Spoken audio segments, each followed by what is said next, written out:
سورہ آل عمران آیت نمبر 179 178۔ آپ حضرات کے پاس پیج نمبر ہے 144، آخری لائن ہے اعوذ باللہ من الشیطان الرجیم بسم اللہ الرحمن الرحیم ما كان الله ليذر المؤمنين على ما أنتم عليه حتى يميز الخبيث من الطيب وما كان الله ليطلعكم على الغيب ولكن الله يجتبي من رسله من يشاء فآمنوا بالله ورسله وإن تؤمنوا وتتقوا فلكم أجر عظيم صدق الله العظيم اللهم صل على محمد النبي الأمي وعلى آله وسلم تسليما كثيرا كثيرا۔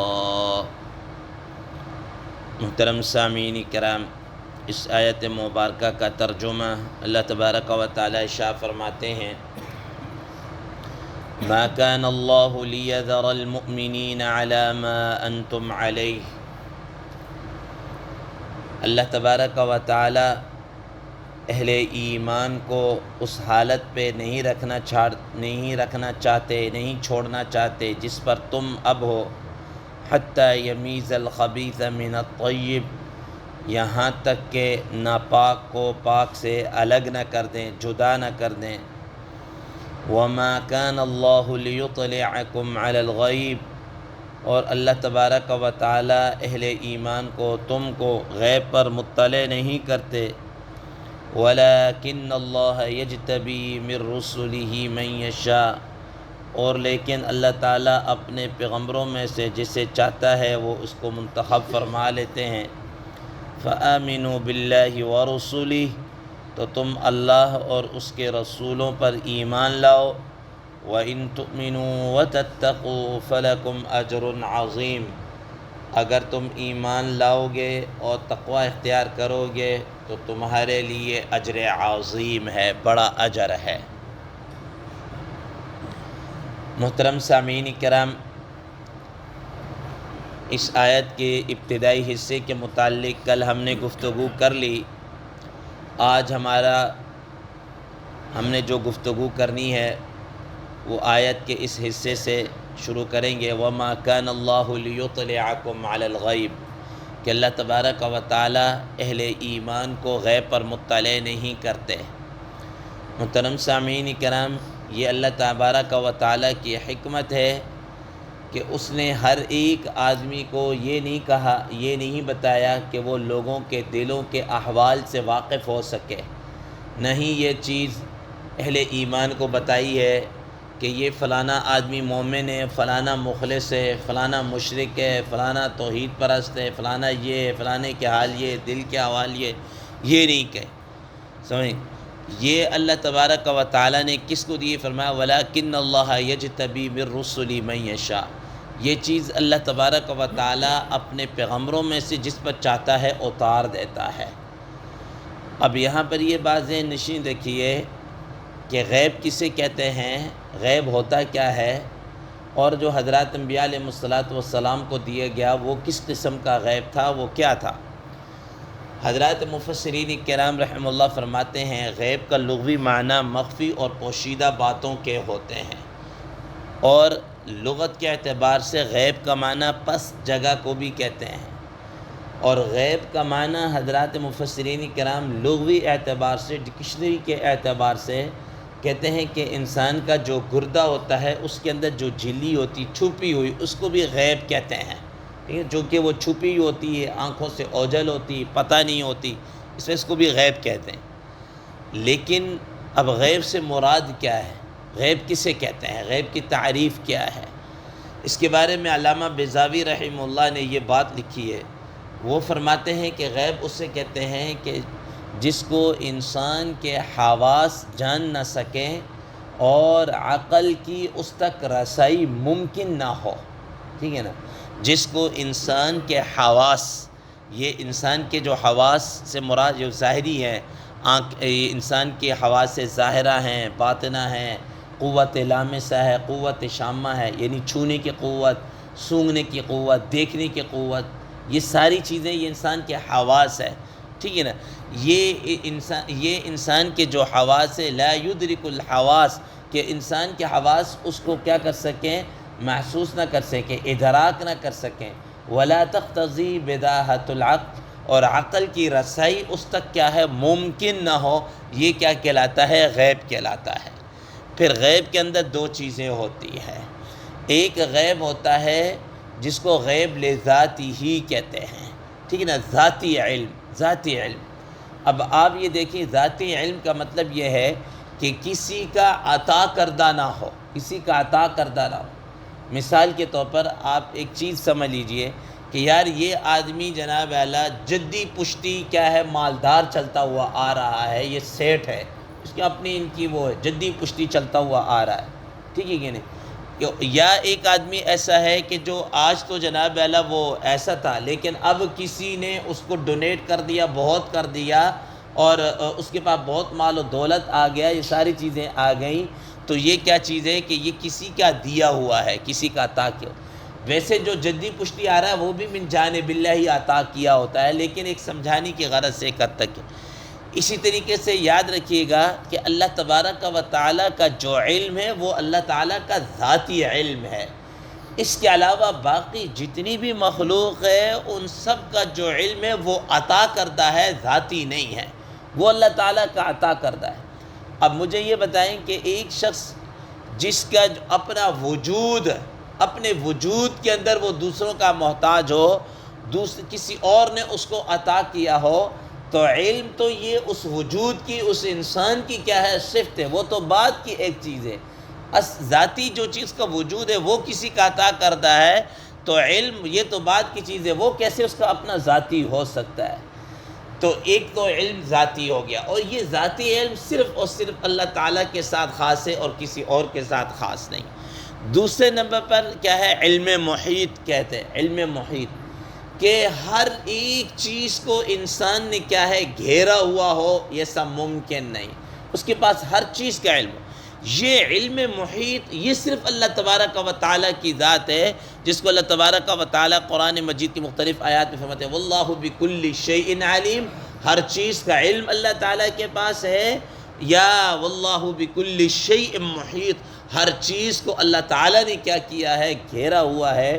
یہ چیز صرف اور صرف اللہ تعالیٰ کے علاوہ کسی اور کے اندر نہیں ہے، ٹھیک ہے نا؟ اب بعض لوگوں کا یہ کہنا کہ رسول اللہ صلی اللہ تعالیٰ علیہ وسلم کو یہ ساری چیزوں کا علم دیا گیا ہے، یہ نصوص قرآنی کے خلاف ہے، ٹھیک ہے؟ قرآن مجید کی جو آیات ہیں اس کی کیا ہے؟ خلاف ہے۔ قرآن مجید میں اللہ تبارک و تعالیٰ مثال کے طور پر فرماتے ہیں وَلِلَّهِ غَيْبُ السَّمَاوَاتِ وَالْأَرْضِ وَإِلَيْهِ يُرْجَعُ الْأَمْرُ كُلُّهُ، ٹھیک ہے نا؟ کہ زمین و آسمان کے درمیان جو کچھ ہے وہ اللہ کے لیے، سارے معاملات اسی کی طرف کیا ہے؟ لوٹائے جائیں گے۔ یا قرآن مجید میں اللہ تبارک و تعالیٰ فرماتے ہیں وَعِندَهُ مَفَاتِحُ الْغَيْبِ لَا يَعْلَمُهَا إِلَّا هُوَ، کہ اللہ تبارک و تعالیٰ کے پاس ہی کیا ہے؟ غیب کے خزانے، غیب کی چابیاں، کنجیاں اللہ تعالیٰ کے پاس ہیں، اللہ تعالیٰ کے علاوہ کوئی اور اس کو نہیں جانتا۔ ہاں یہ الگ بات ہے کہ اللہ تبارک و تعالیٰ بذریعہ وحی اپنے پیغمبروں میں سے جس کو جتنا چاہیں وہ علم عطا کر دیں، یہ علم غیب نہیں کہلاتا، یہ علم انباء الغیب کہلاتا ہے، جس کو خود قرآن مجید میں اللہ تبارک و تعالیٰ نے مثال کے طور پر سورہ آل عمران کے اندر دیکھ لیجئے کہ اللہ تبارک و تعالیٰ نبی صلی اللہ علیہ وسلم کے سامنے حضرت زکریہ علیہ السلام، حضرت عیسیٰ علیہ السلام، حضرت مریم علیہ السلام کے یہ سارے واقعات کیا ہے؟ بیان کیے، اور جس وقت مریم علیہ السلام کو گود لینے کا، پرورش کرنے کے متعلق جو قرآن اندازی ہو رہی تھی، کیا ہو رہا تھا، یہ سب اللہ تبارک و تعالیٰ نے اس کے متعلق فرمایا ذَلِكَ مِنْ أَنْبَاءِ الْغَيْبِ نُوحِيهِ إِلَيْكَ مَا كُنْتَ تَعْلَمُهَا أَنْتَ وَلَا قَوْمُكَ مِنْ قَبْلُ۔ یہ غیب کی خبریں ہیں جو ہم نے آپ کو کیا کی ہیں، عطا کر، ٹھیک ہے نا۔ آپ اس وقت موجود نہیں تھے جس وقت لوگ کیا کہتے ہیں ان کے بارے میں قرآن اندازی کر رہے تھے، فیصلہ، آپ اس وقت موجود۔ یہ غیب کی خبریں جو ہم آپ کو کیا ہے بذریعہ وحی بتا رہے۔ تو یہ جو غیب کے متعلق بتانا، یہ انباء الغیب کہلاتا ہے، غیب نہیں کہلاتا، غیب نہیں کہلاتا۔ اور یاد رکھیے گا، پوری کائنات کے اندر اللہ تبارک و تعالیٰ نے سب سے زیادہ علم کسی کو دیا ہے، وہ حضرات انبیاء علیہ الصلاۃ کو دیا ہے۔ اور حضرات انبیاء علیہ الصلاۃ میں سے بھی جو سب سے زیادہ علم دیا ہے وہ رسول اللہ صلی اللہ تعالیٰ علیہ وسلم کو دیا ہے۔ اور یہ دیکھیے، یہ آپ صلی اللہ علیہ وسلم نے قبر کے متعلق ہو، آخرت کے متعلق ہوں، جنت کے متعلق ہوں، جہنم سے متعلق ہیں، یہ ساری چیزیں نبی صلی اللہ علیہ وسلم نے بتائی ہیں نا۔ اور آپ صلی اللہ تعالیٰ علیہ وسلم کو کیا دیا گیا ہے، وحی کے متعلق بتایا گیا، وحی کے ذریعے بتایا گیا۔ اب اگر یہ کہیں مثال کے طور پر کہ نبی کریم صلی اللہ علیہ وسلم کو ہر چیز کا علم دیا گیا ہے، تو یہ تو قرآن مجید کی آیات کے بھی کیا ہے، خلاف ہے۔ مثال کے طور پر قرآن مجید میں اللہ تبارک و تعالیٰ ایک مقام پر فرماتے ہیں وَرُسُلًا قَدْ قَصَصْنَاهُمْ عَلَيْكَ مِنْ قَبْلِ وَرُسُلًا لَمْ نَقْصُصْهُمْ عَلَيْكَ، کہ بہت سارے پیغمبر علیہ السلام ایسے ہیں جن کے حالات زندگی ہم نے آپ کو بتا دی ہے، اور بہت سارے ایسے لم نقصصہم علیک، ہم نے آپ کو بتائی نہیں ہے، لیکن ہم نے آپ کو کیا ہے، بتایا ہی نہیں ہے۔ اچھا، اسی طریقے سے دیکھ لیجئے مثال کے طور پر سورہ یاسین 23ویں پارے میں اللہ تبارک و تعالیٰ نے کیا فرمایا کہ وَمَا عَلَّمْنَاهُ الشِّعْرَ وَمَا يَنبَغِي لَهُ، ٹھیک ہے نا، ہم نے آپ کو شعر و شاعری کا علم سکھایا نہیں، نہ ہی آپ کے مناسب ہے۔ اب دیکھیں مثال کے طور پر کہ اگر کہیں سارا علم ہے تو شعر بھی تو ایک علم ہے نا، علم و شعر ایک پورا علم ہے، ایک فن ہے، اور اللہ تعالیٰ کہہ رہے ہیں ہم آپ نے سکھایا نہیں، آپ کے مناسب ہی نہیں ہے، ٹھیک ہے۔ اچھا، ایک اور چیز دیکھ لیجئے، مدینہ منورہ کے اندر منافقین سے پالا پڑتا رہا، منافقین تھے، اللہ تبارک و تعالیٰ نے فرمایا مردوا علی النفاق نحن لا تعلمهم نحن نعلمهم، ٹھیک ہے نا، کہ یہ منافقین مدینہ منورہ کے اندر آپ ان کو نہیں جانتے لیکن ہم ان کو کیا ہے، جانتے ہیں۔ تو اگر نبی صلی اللہ تعالیٰ علیہ وسلم کو ان ساری چیزوں کا علم دیا گیا تو پھر اس کے متعلق جو قرآن مجید میں فرمایا گیا کہ بہت سارے انبیاء علیہ السلام کے ہم نے حالات نہیں بتائے، ٹھیک ہے، تو پھر سارا علم کہاں گیا؟ یا شعر کے متعلق نہیں بتایا تو پھر سارا علم کہاں گیا؟ یا ہم نے منافقین کے متعلق آپ کو نہیں بتایا تو ان ساری چیزوں کا علم کہاں سے آ گیا؟ ٹھیک ہے نا، یہ قرآن مجید کے نصوص کے خلاف ہے۔ تو یاد رکھیے گا کہ نبی صلی اللہ علیہ وسلم کو غیب کا علم نہیں دیا گیا، انباء الغیب سب سے زیادہ رسول اللہ صلی اللہ علیہ وسلم کو دیا گیا ہے۔ علوم کے اندر اولین اور آخرین کا علم جو ہے نا، سب سے جتنا بھی ہے وہ سارا رسول اللہ صلی اللہ علیہ وسلم کو دیا۔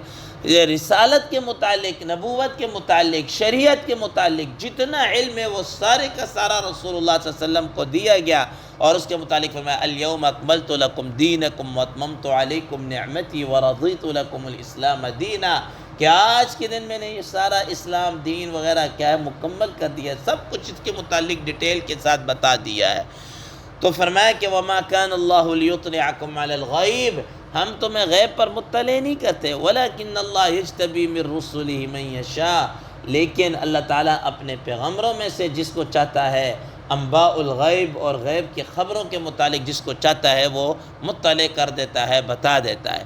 فَآمِنُوا بِاللَّهِ وَرُسُلِهِ، تو تم اللہ اور اس کے رسول صلی اللہ تعالیٰ علیہ وسلم پر کیا ہے، ایمان لے کر آ جاؤ، ان پر ایمان لے کر آ جاؤ۔ وَإِن تُؤْمِنُوا وَتَتَّقُوا فَلَكُمْ أَجْرٌ عَظِيمٌ، اب اگر تم ایمان لاؤ گے، تقوی اختیار کرو گے، فَلَكُمْ أَجْرٌ عَظِيمٌ، تو تمہارے لیے کیا ہے، بہت بڑا اجر ہے۔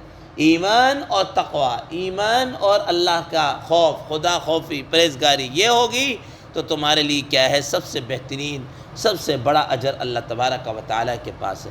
تو محترم سامعین کرام، خلاصۃ الکلام یہ نکلا کہ اللہ تبارک و تعالیٰ نے اپنی مخلوق میں سے کسی کو بھی غیب کا علم نہیں دیا، انباء الغیب کے متعلق سب کچھ دیا ہے۔ اگر غیب کا علم ہوتا تو دیکھیں مثال کے طور پر قرآن مجید کی جو آیات ہیں، ٹھیک ہے نا، قرآن یہ بھی تو غیب سے، لیکن یہ رسول اللہ صلی اللہ علیہ وسلم پر نازل کیا گیا ہے۔ اگر آپ صلی اللہ علیہ وسلم کے پاس غیب کا علم ہوتا اس طریقے سے تو پھر قرآن مجید کو نازل کرنے کا کیا مطلب تھا، آپ صلی اللہ علیہ وسلم کو پتہ ہوتا، یا آپ صلی اللہ علیہ وسلم کے اوپر جتنی بھی حوادثات اور یہ ساری چیزیں پیش آئی ہیں وہ آپ صلی اللہ علیہ وسلم کو پتہ ہوتی۔ تو اس کا مطلب یہ ہے کہ انباء الغیب تو آپ صلی اللہ علیہ وسلم کو اور حضرات انبیاء علیہ السلام کو دیا گیا، لیکن غیب کا علم جس کے متعلق خود علامہ بیضاوی رحمہ اللہ نے فرمایا کہ جس کو نہ حواس پہچان سکیں نہ انسان کی عقل کی رسائی وہاں تک ہو، ایسا علم اللہ تعالیٰ نے اپنے علاوہ کسی کو بھی نہیں دیا۔ اللہ تبارک و تعالیٰ ہمیں اس پر صحیح سمجھنے کی اور اس پر عمل پیرا ہونے کی توفیق عطا فرمائے۔ وآخر دعوانا ان الحمد للہ رب العالمین۔